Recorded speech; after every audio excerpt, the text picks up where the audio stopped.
बोलो जयकारा बोल श्री गुरु महाराज की जय। सत सनातन धर्म की जय। बोलो श्री सद्गुरु महाराज की जय। सियावर रामचंद्र महाराज की जय। श्री अयोध्या धाम की जय। प्रभु प्रेमियों, आज आप श्री अद्वैत स्वरूप संन्यास आश्रम सतगुरु नगर ज्वाली भरमाड़ हिमाचल में स्थित हैं और मुझे बड़ी खुशी हुई कि आप मीडिया के गुरु भाई लोग मिल करके इस जगह के कार्यक्रमों से आम जनता को अवगत कराना चाहते हैं। हम लोग सब सनातन धर्म को मानने वाले हैं और आदि गुरु जगत गुरु शंकराचार्य महाराज के 10 नाम अखाड़ा से हम लोग जुड़े हैं, जिसमें निरंजनी अखाड़ा से हम लोग बिलोंग करते हैं। पूरी नामा सन्यासी है। श्री राम जन्मभूमि आंदोलन के प्रारंभिक काल से हम लोग जुड़े हुए हैं। मीडिया में आना ना आना हम लोगों के लिए कोई महत्वपूर्ण बात नहीं है। भगवान श्री राम के जन्मभूमि विकास के लिए शिला पूजन, ज्योति दर्शन, श्री राम नाम जप, ताला खुलवाने के समय से लेकर और आज सुखद क्षण तक हम लोग इस कार्यक्रम से जुड़े हैं। यहाँ सेतु पूजन वगैरह सब कुछ हुआ। अभी 2024 दिनांक 22 जनवरी तो श्री अयोध्या धाम में हमारे देश के प्रधानमंत्री यशस्वी श्री नरेंद्र मोदी जी के कर कमलों द्वारा सभी संतों के आशीर्वाद से उनकी मौजूदगी में वो महाराज श्री भगवान के मूर्ति विग्रह के प्राण प्रतिष्ठा करेंगे। उस प्राण प्रतिष्ठा में हम सब मानसिक रूप व व्यवहारिक रूप से उपस्थित रहने के लिए एक कार्यक्रम किया गया है और उस कार्यक्रम में अभी अक्षत पूजन कलश यात्रा निकाली गई। संकल्पित अक्षत पत्र पुष्प हैं, अर्थात जैसे एक घर में मुखिया पूजा करता है, बाकी नातेदार रिश्तेदार सारे परिवार आसपास में बैठ करके हाथ में जल चावल पुष्प लेकर संकल्प लेकर बैठते हैं और उस कार्यक्रम में हमारा जो भी गार्जियन होता है उसी के अनुगमन करते हुए लास्ट में पूजन समाप्ति के बाद पंडित जी के निर्देशानुसार उपस्थित सभी लोग अपने हाथ में लिए चंदन और चावल पुष्प उसको भगवान के चरणों में अर्पित करके मानो उस कार्यक्रम में स्वयं को सम्मिलित कर लेते हैं। ठीक ऐसे ही भारत देश के व विश्व के जितने भी सनातन धर्मी हिंदू परिवार हैं वो सब अपने हाथ में उस दिन यानी 22 जनवरी को सुबह 11:30 से लेकर 1 बजे तक हाथ में चावल और द्रव्य दक्षिणा जो संकल्प का तरीका है वो लेकर बैठें और टीवी के माध्यम से व जहाँ बिजली की व्यवस्था न भी हो तो मोबाइल के माध्यम से अथवा मानसिक चिंतन के माध्यम से उस पूजन में हम लोग सम्मिलित होंगे और जिस समय मूर्ति अनावरण करने का वक्त होगा, अनावरण होते ही हम लोग हिंदुस्तान व विश्व के कोने कोने में रहने वाले लोग भगवान श्री राम के ऊपर पुष्प अर्पण करके यह सिद्ध करेंगे कि हम सब श्री अयोध्या धाम में उपस्थित होकर श्री राम जन्मभूमि स्थल पर उनके दिव्य विग्रह में प्राण प्रतिष्ठा स्थापित करेंगे। प्राण प्रतिष्ठा का तात्पर्य है चेतना, श्रद्धा। जैसे किसी ज़मीन की रजिस्ट्री तो हो जाती है लेकिन उस पर जब तक मोहर नहीं लगती वह रजिस्ट्री मान्य नहीं होती। ऐसे ही आज से ही कल से ही कार्यक्रम शुरू है, यानी रजिस्ट्रेशन लिखने का कार्यक्रम शुरू है। धार्मिक क्रियाओं के माध्यम से सबके अंतःकरण के उस क्या कह सकते हैं कागज़ के ऊपर, अंतःकरण कागज़ के ऊपर भावनात्मक लेख लिखा जा रहा है। हमारे आचार्य जनों के मंत्रोच्चारण के साथ। और रजिस्ट्री का जो स्टाम्प होगा अर्थात रजिस्ट्रार यानी हमारे पुरोहित और रजिस्ट्री कराने का उत्तरदायित्व हमने सारे जने संत और भक्त मिलकर आदरणीय मोदी जी को इस काम के संपन्न करने के लिए निर्देशित किया गया है।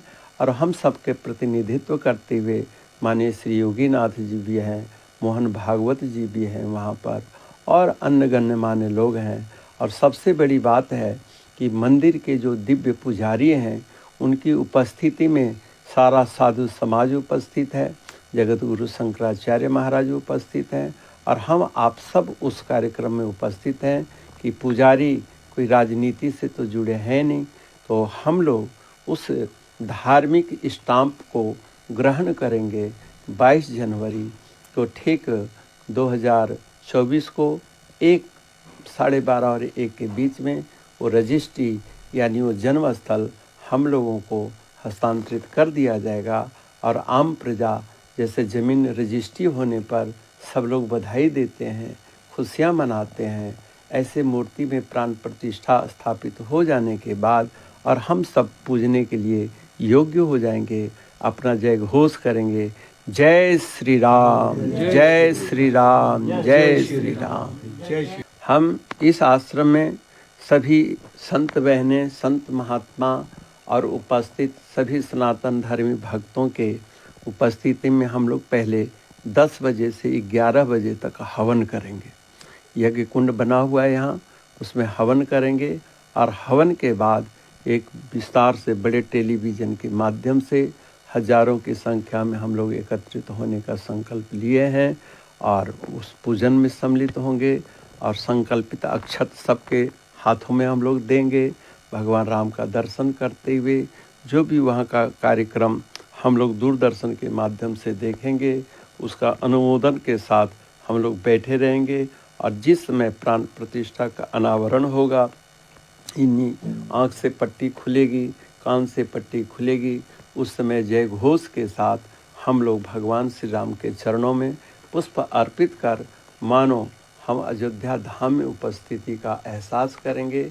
और तत्पश्चात जितने उपस्थित हैं सबको मीठा का प्रसाद दिया जाएगा, चाहे मिठाई के रूप में हो, हलवा के रूप में हो, और खुशियाँ मनाएंगे, लंगर भंडारा करेंगे।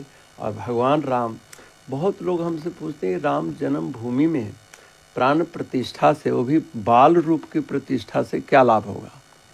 मैं अपने दिल की बात कहता हूँ, इससे आज के नवयुवकों को और गार्जियनों को बहुत बड़ी प्रेरणा मिलेगी। हम लोग भगवान श्री राम के जो पूजनीय अवस्था रावण के वध के बाद मानते हैं, ऐसी बात नहीं है। हमारे नन्हे मुन्ने बच्चे नवयुवकों को प्रेरणा लेनी चाहिए कि वो सुबह उठते ही माता पिता गुरु को प्रणाम करते थे। सिर्फ वो प्रणाम ही नहीं करते थे, इसका बड़ा प्रचार है। बहुत लोग माँ बाप को प्रणाम भी करते हैं और माँ बाप को गाली भी देते हैं। क्यों नहीं देते हैं? तो इस पंक्ति के अगली पंक्ति है, मैं पूरी पंक्ति सुना देता हूँ। प्रात काल उठ के रघुनाथा और मात पिता गुरु नावहि माथा। फिर दूसरी पंक्ति है, आयसु मांग करहि पुर काजा, देख चरित हर से मन राजा। यानी अपने माता पिता से चारों भाई चरण छू के पहले प्रणाम करते थे, फिर उस दैनिक आदेश मांगते थे और उस दैनिक आदेशानुसार वो कार्य करते थे। उस कार्य को देखकर राजा दशरथ, माता कौशल्या, कैकेयी, सुमित्रा जी बहुत प्रसन्न होती थी। फिर भगवान राम, एक और विशेषता है उनके जीवन में जिसमें बहुत कम लोग प्रकाश डालते हैं। अब इसके बाद हो सकता है प्रकाश इस पर ज़्यादा डाला जाए, क्योंकि उसमें लिखा है, अनुज सखा संग भोजन करहीं और मात पिता आज्ञा अनुसरहीं। भगवान श्री राम के यहाँ जब उनके बच्चे दोस्त आते थे तो उनको साथ लेकर अनुज यानी अपने तीनों छोटे भाइयों के साथ बैठकर भोजन करते थे। तो उनके सखा कौन थे? जो बच्चे अपने माता पिता की आज्ञा मानते थे, उन्हीं बच्चों से राम लक्ष्मण भरत शत्रुघ्न प्यार करते थे, और जो अपने माँ बाप को अपमान करते थे, जो माँ बाप को प्रणाम नहीं करते थे, माँ बाप का आदेश पालन नहीं करते थे, उन बच्चों से राम के दूर दूर तक संबंध नहीं होता था। यह एक तीसरी प्रेरणा है। चौथी प्रेरणा है कि दशरथ जी के यहाँ प्रायः ऋषि मुनि आया करते थे। आज के गृहस्थ लोग अपने घरों में संतों को नहीं बुलाते हैं, अथवा संतों के पास अपने बच्चों के साथ नहीं जाते हैं, और जाते हैं तो बच्चों को खेलने के लिए छोड़ देते हैं। माँ बाप अकेले सिर्फ संतों के पास बैठते हैं, जो बच्चों के साथ बड़ा अन्याय होता है। वह अन्याय क्या है? वेद पुराण सुनहि मन लाई, और आप कहाँ ही अनुजन समझाई।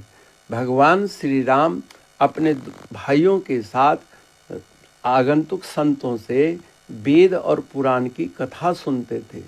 वेद जो होता है अनुकरणीय सब्जेक्ट होता है, और पुराण जो होता है हमारे वेद के मुताबिक हमारे बुजुर्गों ने जो जो कर्म धारण किया, उसको कैसे धारण किया, उसमें क्या सफलता मिली, क्या नुकसान हुआ, ये पुराण के माध्यम से हम लोगों को हिस्ट्री सुनाई जाती है। उससे वर्तमान बच्चों को अपने लिए कर्तव्य चयन करने में उनको सहूलियत मिलती है। ये राम के बचपन के चरित्र से ये चौथी सबसे बड़ी प्रेरणा है। अगर ये चार प्रेरणा आज के नवयुवक भगवान श्री राम के इस बाल विग्रह के माध्यम से समझ जाए, और संत लोग समझा दें, गृहस्थ माँ बाप समझ जाएं, तो फिर संसार में आज ही राम राज्य प्रारंभ हो जाएगा। दैहिक दैविक भौतिक तापा, राम राज्य काहू नहीं व्यापा। न तो शारीरिक कष्ट रह जाएगा, न मानसिक कष्ट रह जाएगा, और न किसी प्रकार का अभाव रहेगा। तो मैं आशा करता हूँ कि मेरी बात आप लोग समझ गए होंगे।